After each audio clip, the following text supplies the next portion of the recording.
Good day. My name is Anthony Jairam, and this is my presentation on converting a schematic sketch into a circuit diagram.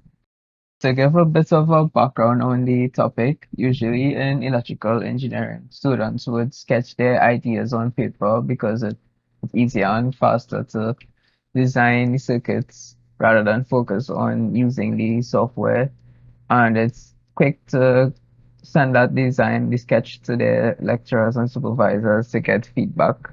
But they, however, still need to convert this sketch into a circuit diagram when documenting and publishing their work, etc. Because these diagrams use standardized symbols that makes it easy to read by any electrical engineer around the world. But this conversion process can be time consuming as it requires the student to learn how to use these CAD software such as Microsoft Visio or LT etc. And it can take away from the designing as it would require more time to focus on using the software. So to get around this problem, it would be nice to automate this process of converting the schematic sketch into the circuit diagram. To do this, we would need a system that would input an image of a circuit sketch, and it would perform processing and output the CAD equivalent to the circuit. And the system would need to get the component locations, identify the components that it detects, and then use those components, combine them, and be able to generate the output circuit, the CAD circuit. In doing research for this problem, I found various methods that provided solutions to individual steps. However, there's a huge gap in the field where there isn't a complete solution that incorporates all three parts to the problem. The first step we look at is component segmentation or detection, and that's a form of object detection that's able to detect the locations of the components. And a method proposed by Nike et al. In 2019 used semantic segmentation to detect the regions of the components as well as the shape of the components using a K by K neighborhood method to detect the pixel densities of them and then mark areas where the pixel densities is high, so it would detect the components. And the component localization method proposed by Bhattacharya et al. In 2020 used morphological closing to close the regions of the components. So it would generate blobs, and then blob detection would be used to draw the bounding boxes around the components. None of these methods, however, were able to identify the components. It was only able to segment them. The second step is component recognition or classification, and this is where components are identified. And there are two types of sketch recognition, online and offline recognition. The first we'll look at is online recognition, where it uses a special device such as a digitizer or a touch interface to track the pen movements in terms of velocity and stroke length in order to identify the sketch. And there are two types of online recognition. Lazy feedback, which is processes the input after the user is completed with their sketch, and immediate feedback, which processes the input in real time while they are sketching. A lazy feedback method proposed by Feng et al. In 2009 was able to segment and classify components with a 83% accuracy. And the immediate feedback system proposed by Ouyang and Randall in 2009 was able to classify as well as generate the symbols with an accuracy of 96% for over 20 components. The second type of sketch recognition is offline recognition, and this does not require any special devices as it processes a static image. And however, it needs pre-processing to be done in order to remove any noise or unwanted artifacts. It also requires feature extraction in order to extract features to pass into the classifier. And some common classifier models are support vector machine and histogram of oriented gradients, which was used by Roy et al. In 2020.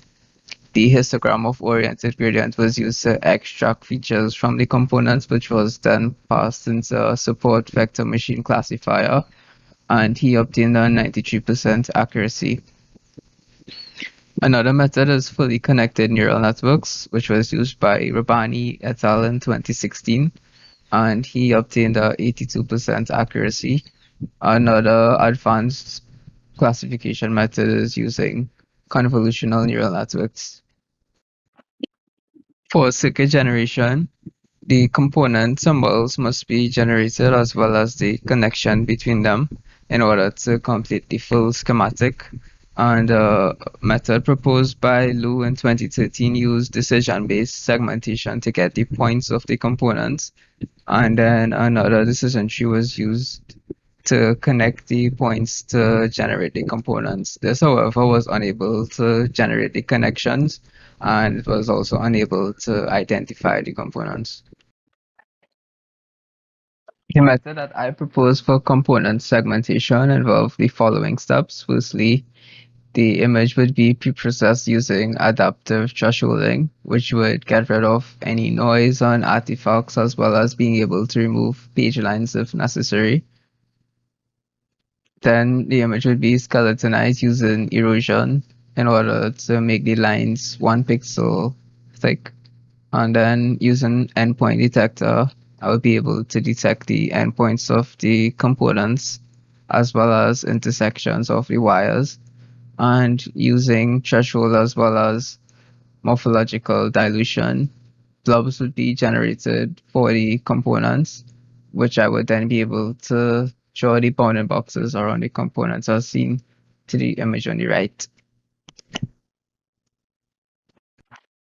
For component classification, I propose using a convolutional neural network in order to identify and classify the components from the segmentation algorithm. And the design uses 7 hidden layers as well as 5 class outputs to detect 5 components. The model was trained on 10,000 images, and preliminary results show that it obtained a validation accuracy of 90%. For the schematic generation, I propose using the following steps.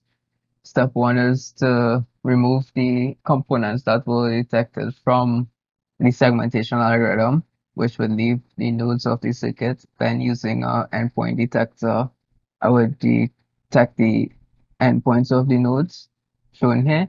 And then using a connecting algorithm such as A star, I would connect the components, the nodes, as well as the components in order to generate the final circuit shown there.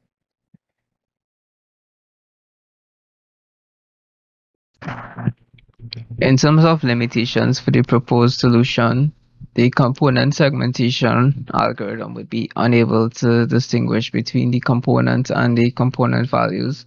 So if the user would like that to show up in the final schematic, then they would need to manually input the values. And also if noise was not removed by adaptive thresholding, then noise would be fed to the detector algorithm and could possibly be detected as a component. And for the component classification algorithm, convolutional neural networks usually require a lot of data to be trained. I've used 10,000 images on my data set through data augmentation to increase the data set size. However, there's only 5 components it's able to classify. So if the model was to be scaled, then new data sets of new components would be required. And also, if there are any misclassifications, the user would have to manually correct them before feeding to the circuit generator. And the circuit generator, there's no guarantee that the circuit will be correct until it's finished generating. This concludes the presentation. Thanks for listening. Feel free to let me know if you have any questions.